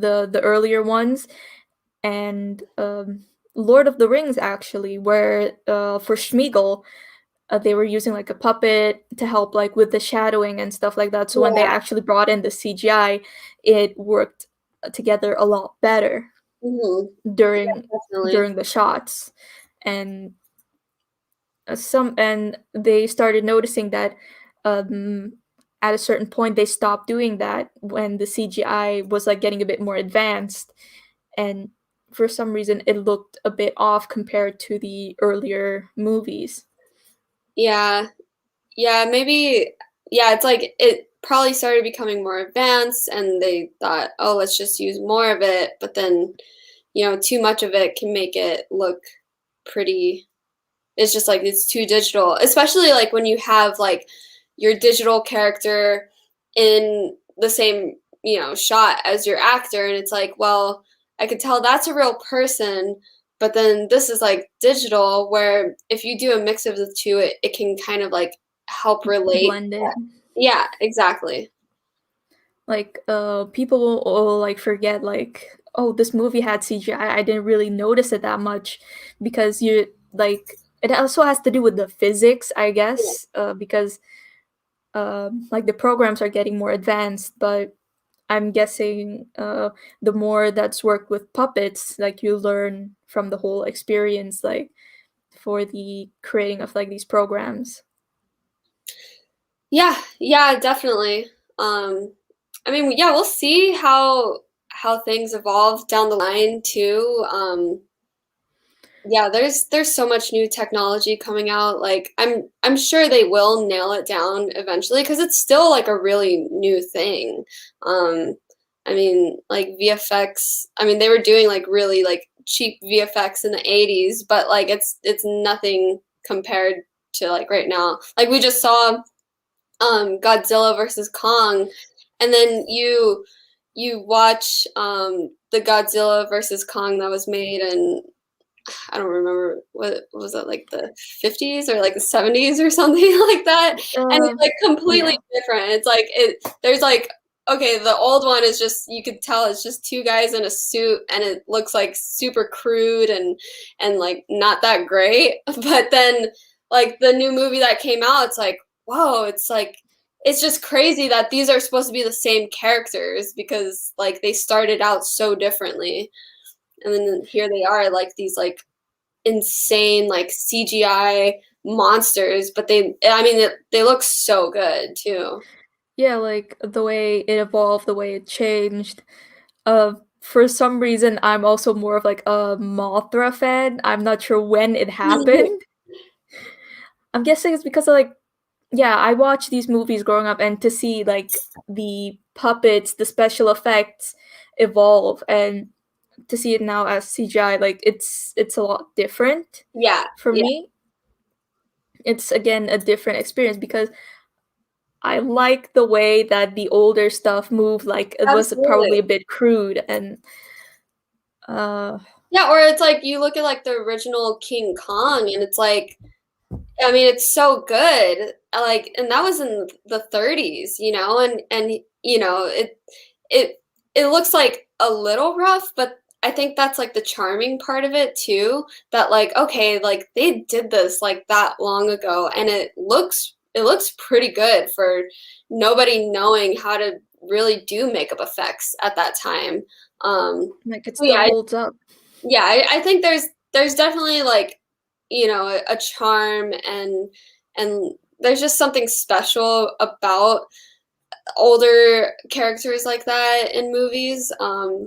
Because it's just like nobody makes anything like that anymore. So it feels like this relic of the past. And yeah, I mean, there's a whole like cult following that appreciates this type of stuff. Yeah. And speaking about this, what are some of these things that actually inspired you, like some of these works, and by whom actually? I mean, yeah, I guess like the biggest ones that I knew of as a kid were, Jurassic Park, and then I watched Street and the Muppets as a kid. But yeah, I didn't really like discover like a whole lot of like special effects makeup until, like later in life and like, actually getting into my career because like I didn't yeah, I didn't really like know a whole lot about it. But like, another like great one is The Fly, like just like the makeup and puppets and that is like insane. So I'd like to create more stuff like that, like, sculpting wise and yeah, I mean Uh, there's yeah, I think those yeah. were the main ones. Like because I've seen like most of the stuff being used in horror movies, Mhm. like with the effects creating like these creatures, and the beauty about it is the like usually in some horror movies like they don't show the creature because that Yeah, also like adds a bit like a fear, like it plays to the like the imagination. But if the special effects adds to that, like when the creature is finally shown, like that anticipation, it makes it like a lot better. Like yeah, yeah, that whole definitely. shock, that whole feeling is just Yeah, amazing. that's the thing. It's like we'll work so hard on like creating, our special effects and stuff, but like most of what's seen is just like a split second because, it's about building that anticipation and tension in a film for that payoff of seeing the monster or like seeing somebody, in some kind of like crazy makeup. Because they're usually just like reveal types of things. um so yeah, like that's the main thing in like horror and a lot of sci-fi for the most part, but then there's this whole other side of things like likeness makeups and old age makeups where like they have to be seen in clear daylight, and look flawless too, and I think that was like a really like challenging thing early on, because a lot of effects artists didn't have the resources and the knowledge, so they literally had to like come up with these things, and develop them for months on end. So yeah, it's like back then, artists used to have a lot more time to build stuff, but now like since we've advanced so much, like we can do things quicker because people have like trailblazed the creating that those types of stuff, so there's like an industry standard with that now. uh, They walked the runway so everybody could run, basically. Yeah, no, it's, I mean, like we all owe it to like Dick Smith and Rick Baker. Yeah, those are like the two main guys that really like trailblazed a lot of like the techniques that we use today, and I mean we still use them. I mean those guys like they're like the masters at this stuff. Yeah, because I feel that, especially now, it has evolved a lot further. It has become a lot more easier for people who are interested in going in a career path like this. Hmm. So they know where they can begin. They know where they need to go to and who they need to Right. go to, and which is something amazing, something incredible that, let's say, 10 years ago, 20 years ago, people didn't really think of doing and didn't think Yeah, was as important. yeah, definitely. Yeah, I think it does help like that there are like so many resources out there, and like even just like YouTube and Instagram makeups, like yeah, they're not an industry standard, but it gives kids It like helps get attention yeah, exactly. It's like, oh, like you can actually do this and people will like it, and it can always develop into something more. because where I lived, like, this stuff wasn't really common. Usually, people just saw it like online. They were just like, or like in a movie, and they were like, "Oh, that's so awesome!" But they didn't think, "Hey, we can do it ourselves." Right. Like usually over time, with like the cosplays and other stuff coming out, people started going into this as well and discovered their talents that they have in this, Yeah. which is what I found so beautiful about it. And hopefully in the future, I can perhaps do it as well if I find a way to pick it up again. Oh yeah, yeah, absolutely. It's I mean there's so many things you can do because like whether it's just you're just working with makeup and paints or you're working with clay and sculpting, like there's so many mediums within like the one, career choice. So it's like you could just choose, okay, which one can I do with the resources that I have, or which one are you interested in doing? Um, and yeah, I'm sure. I mean, I think a lot of like the schools and stuff are like close to Los Angeles because like a lot of filmmaking is done around here. But I think thanks to social media, like we are all connected a lot easier. So it like the schools are branching out to more like countries and different places, and like the materials too, like they're more accessible now, like especially a lot of stuff you could get on Amazon now too, which is pretty cool. Like it's not as cheap as if you were just buying it at the store, but yeah, there's I It's a way think to start.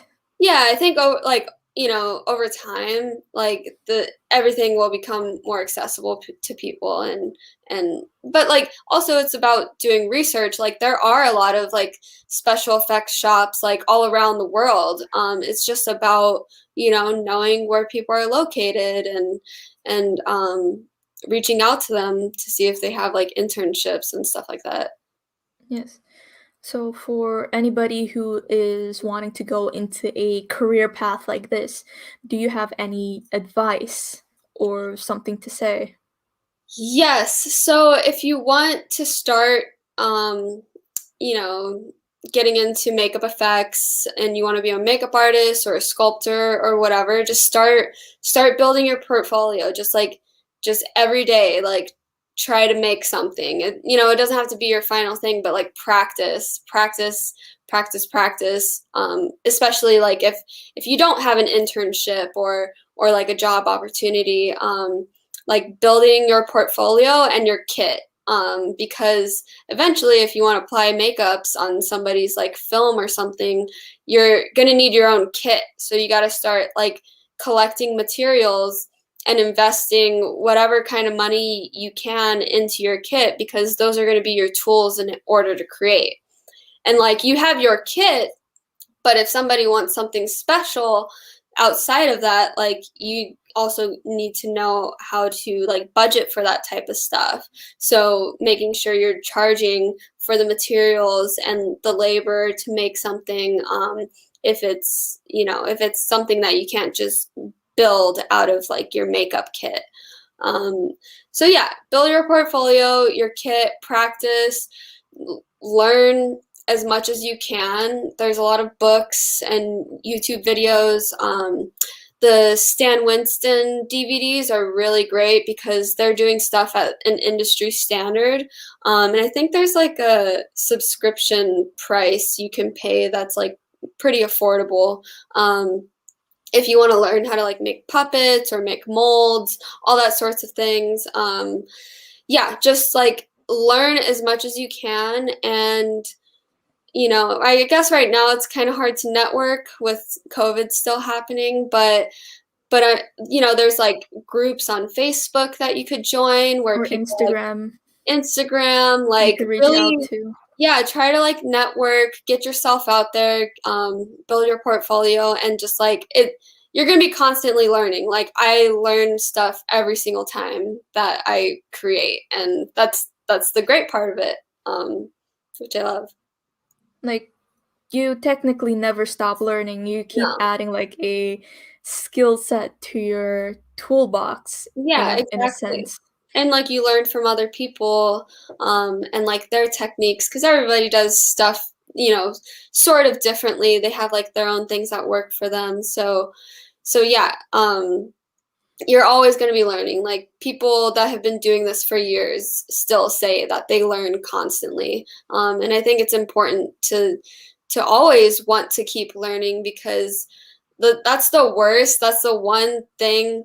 Also, yeah, this is tip. If you're interning, don't act like you know everything because you don't. And people will see that and they'll get frustrated with it. They don't know what you know.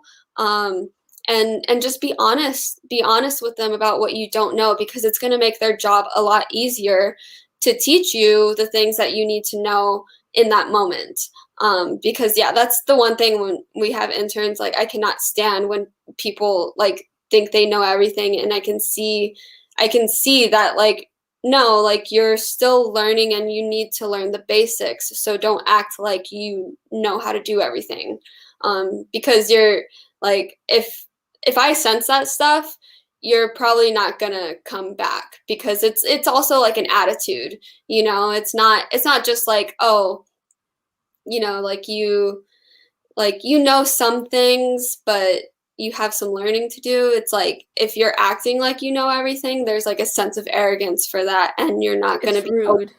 it's rude. Yeah, it's rude to the people that have been doing this for years too, because like it's and like there's plenty of things that I learn from people that have less years of experience than me, but I'm open to that. And you're not going to become a better artist if you're not open to learning. That's just Like, about it. the both of you have to essentially be open Yeah. to receiving information from each other Yeah. to exchange, because Yeah. that's like the way that it can help the both of you grow and grow together as Right. well.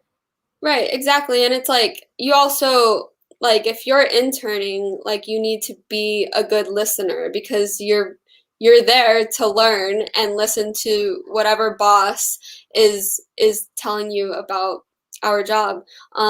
Also, yeah, don't be on your phone all the time. People see that stuff, and it's just if you're It on your just phone all the time, makes it you're not in it, you know. it just makes you think that they don't really care about what is being presented towards them, that they're just gonna be like, "Oh, yeah, well, the person's just explaining, I'm just gonna be, like, on my phone. I'm listening," Yeah. but it's not it It's like just even if you're finished with the work that you were doing and you're just sitting on your phone, like you're not being proactive. Like anytime I've interned and I finished whatever I was doing that they told me to do, I'm not going to just sit on my phone and wait for somebody to come and tell me what to do. Um, Unless they literally just tell me like, okay, wait right here and do nothing. um, like the thing that I look out for is like people that are proactive, where it's like, okay, you finished that task, great. Let me know that you're done so I can tell you like the next thing to do. Um, and you know, like, yeah, that's like the main thing that like you don't want to do as an intern is like be a know-it-all and then, you know, be on your phone all the time.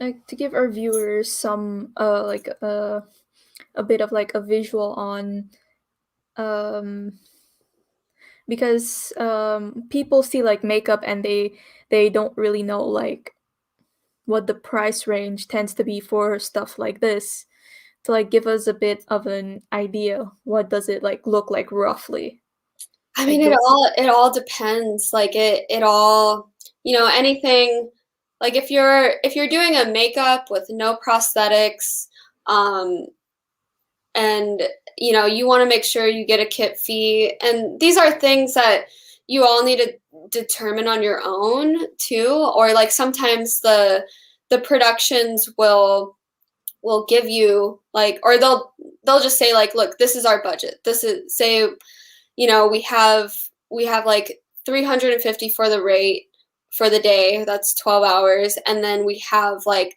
50 to $100 of a kit fee. So that's like that's basic if you're not building something. If you're just like going on set, and that's considered.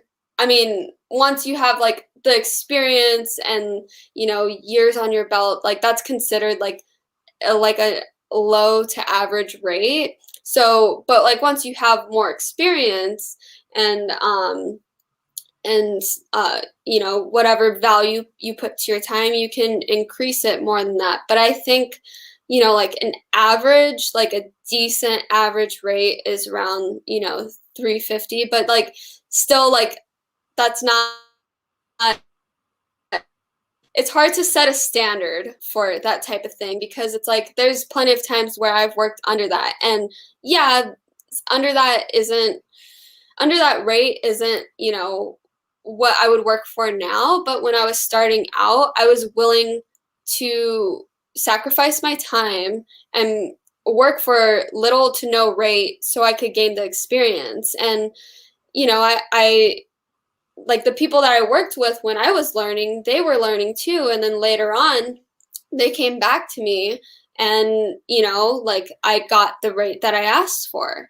So it's like, I know a lot of people argue that, like, you know, we can't be working for like no money, it's illegal, stuff yeah. like that. And it's like, I understand where they're coming from, but there's a lot to learn and a lot to benefit from interning, or you know if you're just starting out. Yeah, So it's about finding that line. And then if you're building like full on, you know, creature suits and puppets and like all sorts of effects, I mean, all of this stuff, I mean, it gets into like the tens of thousands of dollars.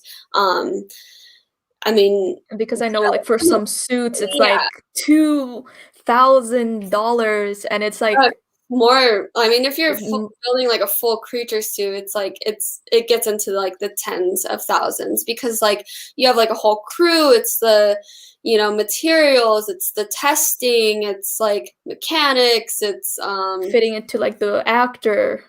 it's the overhead of your studio because like you know like if you're running big shows like this that have a lot of like effects and stuff, you can't just build this stuff out of your garage, you know. I mean a lot of it you could, and I know a lot of people do, but you know like the more consistent and like bigger that the shows are, like you need your own studio space. And here in Los Angeles it's like you know like rent is so expensive, so you need to be able to add that into your overhead costs as well.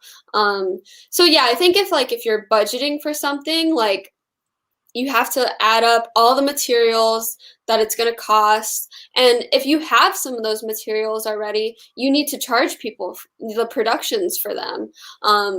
So yeah, it's like don't sell yourself short, but if you feel good about a intern opportunity or some like a film or a set that has like a low rate, but you want the experience, then I say go for it. You shouldn't make money your motive, but also like protect yourself and don't allow productions to like take advantage of To cheat you that. out of Yeah, your yeah, yeah, exactly. cheat It's you like out of your work. I mean, most like short films and like the thing that made me feel better about working, you know, for no money is I did a lot of student films, and like I know like most students are broke, you know, they're paying Yeah. tuition. Like I know they don't have money. So it's like everybody that's working on this is doing it for the experience and to learn and to put stuff on their portfolio and stuff like that. I think student films should still pay for like extra materials or like special things that they want. So you should charge for that. But your time, usually on a student film, like nobody's getting paid. So that's what made me feel better about that. And yeah, student films are always like looking for people like makeup artists, like you know, because they don't really like have makeup artists in their school. Uh, so Yeah. yeah, And I believe, yeah, for some people, if if they want to like enter a film school, and they probably don't have like the budget, and you're still gonna like have to like make a compromise for that, like because usually it doesn't yeah, like require too much like for a student film, but you're still gonna have to be like working with them and yeah. having to do something in the end as well. Yeah, you're still providing a service in the end, Yeah. even if it's like for a student film. So yeah, if they have like, say they need like, like fake blood or something, just say like, okay, well, like can you just charge pay me a kit fee for like the materials Yeah. that I need to buy for that special thing. Otherwise, on most student films, it's just like it's your own time. I mean, some of them do still pay like a small rate, which is cool, but most of them they just like they don't have it in their budget to do that. But Yeah. then, I mean, there have been some cases where we worked on student films where, I mean, they still had a low budget, but like people still got paid. We like built custom stuff. So like you really never know the situation. You have to learn how to like fill it out and also just like it doesn't hurt to ask, because the worst thing that somebody could say is no. So if you are curious and you want to get paid, or you think you can get paid, just ask, because if you don't ask, they might just assume like you're okay with not getting paid. So Which is I not say, okay. yeah, no, and it's not, especially if they do have the money, it's Yeah. like, but like, people will try to take advantage of that. So you have to just be careful, and it never hurts to just ask. It's not going to like ruin your chances of like getting the job or anything. It just also adds to your portfolio as well Yeah, when working with many people. yeah, definitely. So, as lastly, where do you see yourself in the future?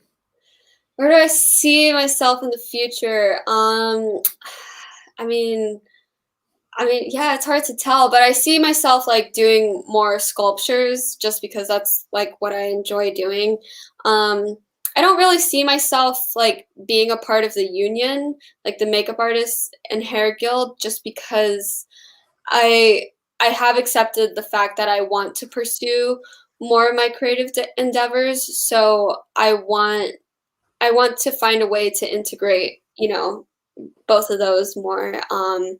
And like create music and score for films, maybe like films that I work on, or like films of friends that are creating.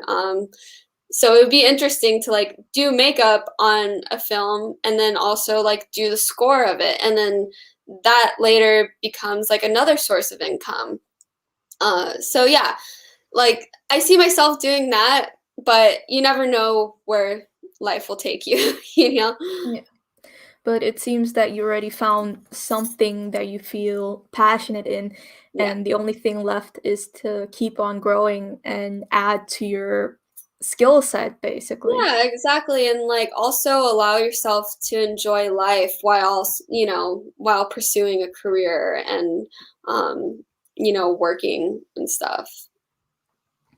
Thank you for being a part of this podcast. Yeah, thank I you. really appreciate this. Like when I saw you, I'm not sure. Yeah, Pretty Boy had actually tagged you in the last interview I did with Oh, him, that's sweet. and then he like told me about you, and I got like really interested because I love SFX and sculpting, puppets, makeups, Yeah, like that's cool. everything. It's just like a thing that I love a lot, and I love the fact that I got this opportunity to talk with you about it because people don't usually know this type of stuff. It's No, usually just like, oh, YouTube video here, TikTok video there, no, oh, cool well, makeup, that's but why, like, when I went to makeup school and then, like, eventually met my mentor and stuff, I was like, "Oh, this is what it's like." Like, it was just kind of, still an obscure thing to me too, and I feel like, yeah, there's a lot of, like, misconception around, this type of career. So, yeah, like, feel free, reach out anytime. Like, I love talking about it. I love giving people advice because, like, when I was, like, an artist, like, by myself, meeting random strangers and doing all that kind of stuff, like, it it would have helped to know, some of this stuff in the beginning, but then, I feel so thankful for my mentor to like give me a reality check of what it was. And then I was still into it. I still wanted to do it. But I was like, oh, like I didn't know all of this, they don't teach you this in makeup school. Um, so yeah, feel free to reach out anytime and thank you so much for having me. you're welcome. Do you see yourself having an apprentice someday? Yeah, I love teaching. That's the other thing. I mean, we've had like a handful interns that I've like helped in the shop, and I teach them and show them with whatever knowledge that I have, and I do enjoy doing that. So yeah, I totally see myself having somebody like that in the future, and I'm totally open to it as well. Unfortunately, for this podcast, we'll have to end it. So, again, thank you for being a part of this. Hopefully, next time I'll get another chance to speak with you. Yeah, Perhaps things absolutely. have changed and the pandemic is, yeah, there's something else with it that still lets us do more, like that Right. it's gone away a bit. So, and until that time comes, until we meet again, then I would really love to see you again the next time Yeah, and speak to you absolutely. again. Sweet. Right. Thank you so much. So, thank you guys for watching. Don't forget to like, share, and subscribe. And go follow the lovely Miss Amber on Instagram. I will link all of her socials in the description box below. So, don't forget to check that out as well. Thank you and see you next time. Yeah, Bye. thanks. Bye.